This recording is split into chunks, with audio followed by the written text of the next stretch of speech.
Hello बच्चों, कैसे आप सब। स्वागत है आपका हमारे यूट्यूब चैनल पर। और आज हम कक्षा 7 की क्लास लेकर आए हैं और कक्षा 7 में आज विषय इतिहास का हम पाठ्यक्रम देखेंगे। इससे पहले हमने इतिहास विषय कक्षा 7 का ही विषय सूची की वीडियो डाल दी थी। तो बच्चों, आज हम इसका पाठ्यक्रम देखेंगे, कक्षा 7 विषय इतिहास। और ये बेसिक शिक्षा परिषद यूपी बोर्ड की पुस्तकें हैं। बेसिक शिक्षा विभाग उत्तर प्रदेश की SCRT। तो चलिए देखते हैं हम। सब्जेक्ट है हमारा इतिहास पाठ्यक्रम, ठीक है बच्चों। और हमारा जो पहला पार्ट है वो है इस्लाम का भारत में आगमन, ठीक है बच्चों। मतलब इस्लाम क्या है, एक धर्म है, इस्लाम धर्म, और उसका भारत में आगमन कैसे हुआ, ठीक है, इसके बारे में पढ़ेंगे। और इसके जो मुख्य बिंदु होंगे वे हैं इस्लाम के प्रमुख सिद्धांत और अरबों का सिंध पर आक्रमण, तुर्क आक्रमण, गजनी और गौरी, ठीक है, मोहम्मद गौरी और गजनी, ठीक है। ये गजनी का रहने वाला था, गौरी, ठीक है। मोहम्मद गजनवी भी पढ़े जाएगा इसमें, ठीक है बच्चों। और इसके बाद आक्रमण के क्या प्रभाव रहे लास्ट में ये देखेंगे। और इसके बाद हम इसके जो पहले पार्ट के प्रश्न हैं वो भी सभी प्रश्न हल करेंगे। और इसको पार्ट को पढ़ने के बाद फिर हम जो कठिन शब्द है उनके शब्द अर्थ बताएंगे। और उसके बाद जितने भी प्रमुख प्रश्न हो सकते हैं, बन सकते हैं, इससे हम एक टेस्ट भी लेंगे, ठीक है, प्रश्नोत्तरी, ठीक है। चलिए अब हम आगे चलते हैं पार्ट 2 पर।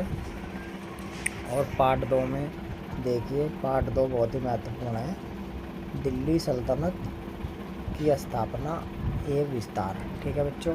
और ये बहुत ही महत्वपूर्ण है, ये किसी भी एग्ज़ाम के लिए, ठीक है। आप कक्षा 6 से IAS PCS, ठीक है, यहाँ तक प्रश्न बनते हैं, प्रश्न आते हैं भरपूर। और ये बहुत ही महत्वपूर्ण टॉपिक है, ठीक है बच्चों। तो देखिए इसमें क्या पढ़ेंगे हम। दिल्ली सल्तनत में, दिल्ली सल्तनत की स्थापना विस्तार में हम पहला पढ़ेंगे टॉपिक प्रारंभिक तुर्क शासक, ठीक है बच्चों, और इसका राज्य विस्तार और इनकी उपलब्धि क्या क्या रही, ठीक है। इसके बाद हम कुतुबुद्दीन ऐबक पढ़ेंगे, इल्तुतमिश पढ़ेंगे, रजिया पढ़ेंगे और बलबन, ठीक है। क्योंकि ये चार ही इसके जो प्रारंभिक तुर्क थे। प्रारंभिक तुर्क का मतलब है गुलाम वंश से, ठीक है, क्योंकि ये तुर्की थी, ठीक है। तो इसमें चार हैं, कुतुबुद्दीन ऐबक है, इल्तुतमिश है, रजिया सुल्तान है जो इल्तुतमिश की लड़की है, और लास्ट में बलबन, ठीक है। और इसकी जो लौह रक्त की नीति थी वो भी पढ़ेंगे। तो यहाँ पर हम चार प्रमुख जो शासक हुए हैं गुलाम वंश के में पढ़ेंगे, ठीक है। इसके बाद हम पढ़ेंगे इसमें आगे सल्तनत काल का विस्तार, ठीक है बच्चों। सल्तनत काल का विस्तार से मतलब है कि सल्तनत काल का कैसे और ज़्यादा बढ़ावा हुआ, फैलाव हुआ, विस्तार हुआ और अधिक कैसे ये बढ़ा सल्तनत काल, ठीक है। तो ये तो क्योंकि पहला ही वंश था जिसमें चार हमने देख लिए, इस अलग और भी पढ़ेंगे, प्रमुख है चार, ठीक है, ऐबक, इल्तुतमिश, रजिया और बलबन, ठीक है। अब इसमें सल्तनत का विस्तार में हम पढ़ेंगे खिलजी वंश, क्योंकि सल्तनत काल में कितने वंश हुए थे, टोटल सल्तनत काल में 5 वंश थे, ठीक है। तो पहला तो हमने पढ़ लिया। अब विस्तार में हम खिलजी वंश पढ़ेंगे। खिलजी वंश में जलालुद्दीन खिलजी और अलाउद्दीन खिलजी, और ये अलाउद्दीन खिलजी बहुत ही महत्वपूर्ण शासक थे, ठीक है, बहुत ही ज़्यादा खास है। इसके बाद हम इसमें पढ़ेंगे तुगलक वंश। तुगलक वंश में मोहम्मद बिन तुगलक और फिरोज तुगलक, ये महत्वपूर्ण शासक है, ठीक है। पढ़ेंगे तो और भी इनसे अलग भी, लेकिन ये महत्वपूर्ण जो बहुत ही खास शासक थे उनके नाम लिखे हैं यहाँ पर, ये हम स्पेशली पढ़ेंगे, ठीक है। क्योंकि ये हर एक कोई से भी एग्ज़ाम हो, कोई सी भी परीक्षा हो, ये महत्वपूर्ण है, ठीक है बच्चों। इसके बाद विस्तार हो गया।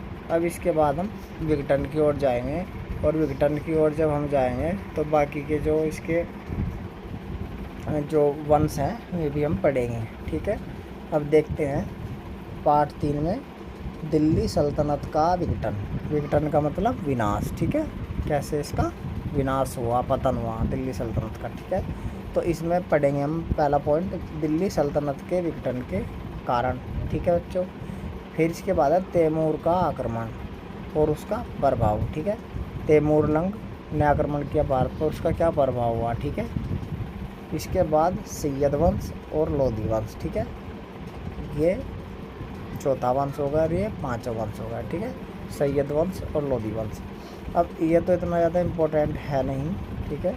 अब लोधी वंश में क्या होता है, इब्राहिम लोधी और सिकंदर लोधी, ये दो महत्वपूर्ण आदमी हैं, और इसमें भी महत्वपूर्ण सबसे इब्राहिम लोधी है, क्योंकि उसका बाबर के साथ युद्ध हुआ था 1526 ईस्वी में, ठीक है, पानीपत का प्रथम युद्ध, इसीलिए ये इब्राहिम लोधी प्रसिद्ध है और ख़ास है, ठीक है, इसमें। और इस तरीके से यहाँ पर सल्तनत काल का विघटन हो जाता है, इसके जो है वंश में ख़त्म हो जाते हैं, ठीक है। अब इसके बाद हम इसकी जो संस्कृति है वो पढ़ेंगे, ठीक है बच्चों। अब देखते हैं इसमें हम आगे यहाँ पर, चलिए इसे थोड़ा छोटा कर लेते हैं।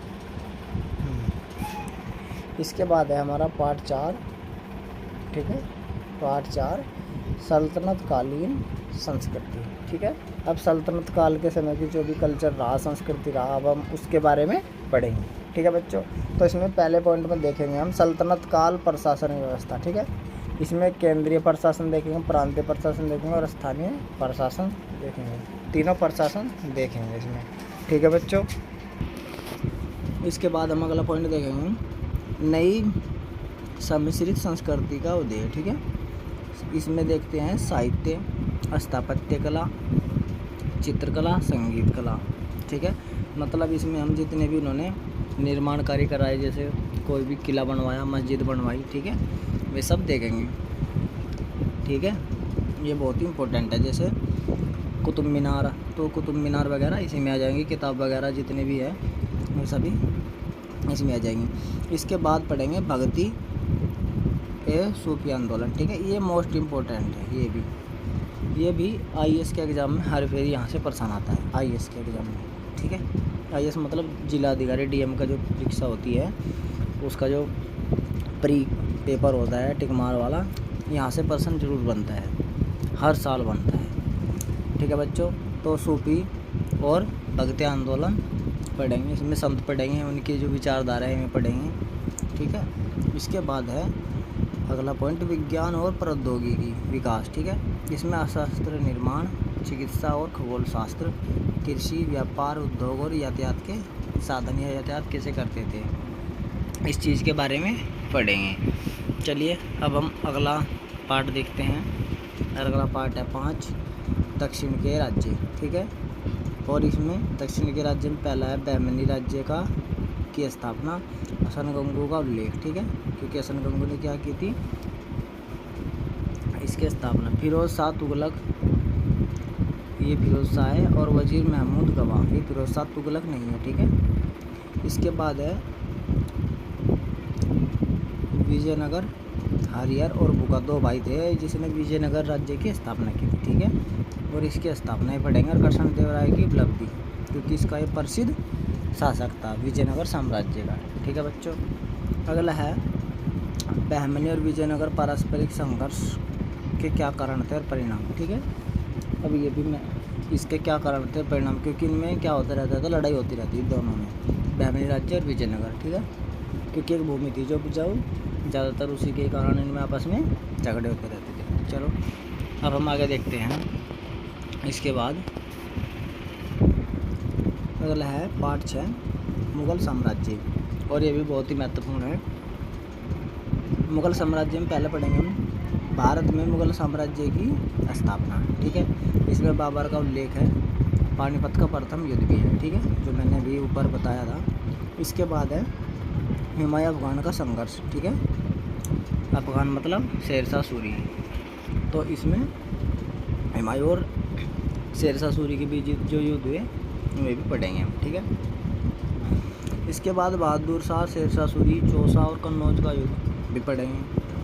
इसके बाद शेरशाह का शासन, ठीक है, उसने जो कार्य किए राज्यसव, सैन्य प्रशासनिक सुधार, शेर शाह सूरी का साम्राज्य, ठीक है, जैसे रूपाभी चलासनी और जीटी रोड बनवाया, सड़क सुधार, ठीक है, राष्ट्रप्रधान है उसकी वो थी जो अकबर ने भी अपनाई, ठीक है। इसके बाद फिर हम अकबरी पढ़ेंगे, अकबर, पानीपत का द्वितीय युद्ध, फिर अकबर राजपूत संबंध, अकबर का साम्राज्य विस्तार, ठीक है, उसने कैसे अपना विस्तार किया अकबर ने, और इसका भू राज्यसभा और मनसबदारी प्रथा। अब मनसबदारी प्रथा क्या है इसके बारे में हम पढ़ेंगे, मतलब पदों को कैसे बांटा था, पदवी देना, मनसबदारी प्रथा के बारे में पढ़ेंगे, ठीक है बच्चों। चलिए आगे चलते हैं। इसके बाद हम अगले पॉइंट में पढ़ेंगे अकबरकालीन सामाजिक धार्मिक सामंजस्य के प्रयास और इबादत खाने की स्थापना, मतलब जो इन्होंने धर्म बनाया, ठीक है, प्रार्थना गृह, इबादत खाना, ठीक है। इसके बाद है दीन इलाही धर्म चलाया 1582 और सुलह कुल की नीति, ठीक है, इसके बारे में भी पढ़ेंगे। फिर इसके बाद पढ़ेंगे जहांगीर और शाहजहाँ, परिचय और उपलब्धियाँ, ठीक है, इन दोनों ने क्या काम किए, जहांगीर ने और शाहजहाँ ने, ठीक है। और इसके बाद जब हम पतन पढ़ेंगे तो पतन के में हम क्या पढ़ते हैं, मुग़ल साम्राज्य के पतन में औरंगजेब, ठीक है। चलिए अगला पॉइंट इसी का ही है। अगला है मुग़ल साम्राज्य का पतन मतलब विनाश, ठीक है, खात्मा या विघटन, ठीक है। तो इसमें पढ़ेंगे औरंगजेब साम्राज्य विस्तार, औरंगजेब अपने साम्राज्य का विस्तार कैसे करता है इस बारे में पढ़ेंगे। फिर इसके बाद पढ़ेंगे क्षेत्रीय शक्तियों के विद्रोह, मतलब जैसे जाटों, बुंदेलों, सतनामियों, ठीक है, सिखों के विद्रोह का संक्षिप्त उल्लेख, और यहाँ से भी प्रश्न हर बार आता है, ठीक है, ये बहुत ही मोस्ट इम्पोर्टेंट टॉपिक है, ठीक है, ये औरंगजेब वाला। इसके बाद है राजपूतों और मराठों से संघर्ष, ठीक है, जितने भी युद्ध हुए इनके 4 हुए, जैसे मराठों के साथ भी, ठीक है, तो उनका वर्णन, पेशवा वगैरह हम आगे पढ़ेंगे, जैसे शिवाजी, मराठा प्रशासन और शिवाजी की उपलब्धियाँ, ठीक है। अच्छा, इसके बाद मुग़ल साम्राज्य के पतन के कारण पढ़ेंगे नादिर शाह और अहमद शाह अब्दाली का अहमद शाह अब्दाली का आक्रमण, क्योंकि तृतीय पानीपत का युद्ध हुआ था, ठीक है, ये भी रहा यहाँ पर, तो हम इन सब के बारे में पढ़ेंगे। इसके बाद हम आगे पढ़ेंगे मुग़ल कालीन समाज की संस्कृति, ठीक है, जो मुग़ल अगला पार्ट है अंतिम 8वां, मुग़ल कालीन समाज एवं संस्कृति, ठीक है, मुग़ल काल के समय की संस्कृति और समाज कैसा था, ठीक है। तो इसमें पहला टॉपिक यही है मुग़ल कालीन सामाजिक और धार्मिक स्थिति, ठीक है, मतलब सामाजिक और धार्मिक स्थिति कैसी थी मुग़ल काल में, ठीक है। इसके बाद अगला पॉइंट है सांस्कृतिक समन्वय, स्थापत्य, चित्रकला, संगीत, साहित्य, ठीक है, ये भी बहुत ही इम्पोर्टेंट है, ठीक है। इसमें मतलब कितनी पुस्तकें, ठीक है, जैसे ताजमहल बनवाया वो भी इसमें आएगा, चित्रकला जैसे हुमायूं को जहांगीर को पसंद थी, ठीक है, संगीत जैसे तानसेन वगैरह हुए, ठीक है। इसके बाद है यातायात, व्यापार और आर्थिक स्थिति, ठीक है, इन तीनों की, यातायात की, व्यापार की और आर्थिक स्थिति। इसके बाद लास्ट में और अंतिम तकनीकी एवं प्रौद्योगिकी, ठीक है, मुग़ल काल की समय की, ठीक है। तो बच्चों ये इसका सिलेबस था, जो ये है हमारा इतिहास कक्षा 7 का, ठीक है, और ये हमने समझा दिया है आपको इसमें हमें क्या क्या पढ़ना है। बहुत ही अच्छा सिलेबस है, क्योंकि ये आगामी जितनी भी प्रतियोगी परीक्षाएं होंगी उनमें भी लगभग देखने को मिलेगा, ठीक है, क्योंकि यहाँ से प्रश्न बनते ही हैं। और पिछला वीडियो हमने घेर दिया था विषय सूची का, ये पाठ्यक्रम का था जो आपका सिलेबस है आपको पढ़ना है, और हम अगली क्लास में फिर पार्ट 1 से पढ़ेंगे, शुरुआत करेंगे। जो पार्ट 1 अपने इस्लाम का भारत में आगमन था वो पढ़ेंगे। तो तब तक के लिए धन्यवाद, फिर हम एक नई वीडियो में मिलेंगे पार्ट 1 लेकर, चैप्टर 1, ठीक है बच्चों। तो तब तक के लिए धन्यवाद।